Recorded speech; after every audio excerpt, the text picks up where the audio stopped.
A man notices tiny differences between himself and his mirror. He discovers online warnings and realizes reflections are versions of people from a parallel universe. Those reflections have started a coordinated plan to switch places. He fights to stop the swap, confronts his malicious double, and faces a final blurred ending that makes him, and the viewer, doubt who lives on which side of the glass. Chapter 1. The Late Night Glance. I started noticing the small things on a Tuesday night, the kind of details you tell yourself you imagined. I was shaving when I froze. My reflection blinked a fraction late. I laughed, blamed dry eyes, but the pause kept happening. The reflection, my reflection, ever so slightly lagged, tilting its head a degree different when I looked away. It felt like watching a video buffering at the worst possible moment. I lived alone. No pets, no roommates, just me and my apartment full of mirrors. I tried to ignore it. I couldn't. The mirrors were everywhere. The hallway, the bathroom, the bedroom closet. Each one caught me at odd angles, and in every one the thing that looked like me wore a patient, almost interested expression that I didn't feel. Chapter 2. The Forum and the Old Notes. I searched the internet like a man seeking a leaking pipe. Forums, obscure blogs, late-night chat rooms filled with whispers, people reporting mirrors that did things. Some posts read like prank accounts. Others were broken lines of a panic that shouldn't be fake. Someone mentioned parallel sides and swap windows. I kept scrolling until one post linked to an old scanned journal salvaged from an estate sale. The journal had clippings. Reflections are not simply reflections, it read in a shaky hand. The more I read, the more the pieces fit in a way that made my hands shake. People described differences in small gestures, a slow build of independence that ended in a switch. The word coordinated appeared in several accounts. They suggested a plan. Reflections were practicing, learning our patterns, waiting for a chance to step through. Chapter 3. Evidence. I set up cheap cameras aimed at my mirrors.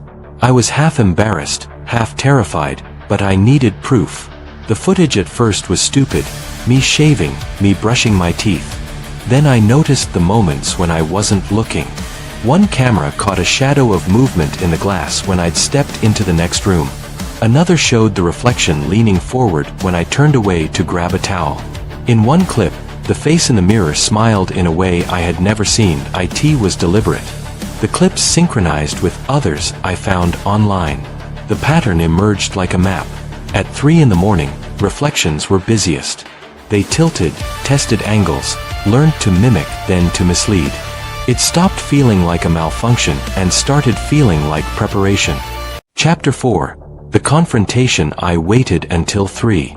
The apartment was thick with silence. I stood in front of the bathroom mirror and spoke aloud like an idiot. What do you want? The face in the glass didn't copy me. It answered in a move. The mouth shaped my words a beat earlier than mine. It pressed its palm to the glass. I pressed mine back.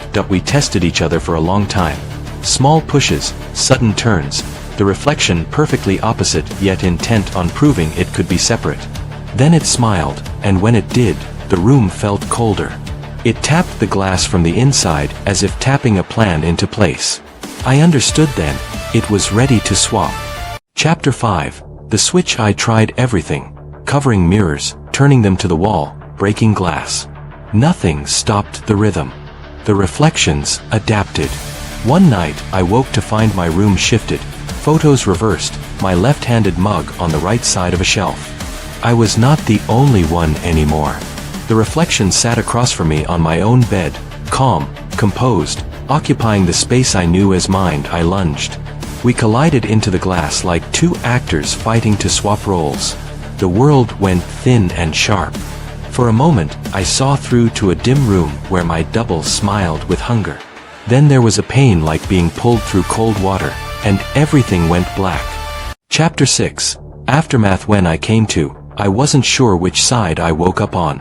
My apartment looked right at first, then wrong. The light hit differently. My hands. Were they mine? The reflection in the window across the street smiled back with a familiarity that felt like malice. On the other side of the glass, someone moved with my ease and my history, but the face wore a calm I didn't own. I left the apartment that night and walked until the city swallowed me. I thought I had escaped, but every window and car mirror watched me as if I were the one out of place. In the rear view, another man waved who should have been me. I realized, too late maybe, that swapping wasn't a single theft. It was a coordinated takeover.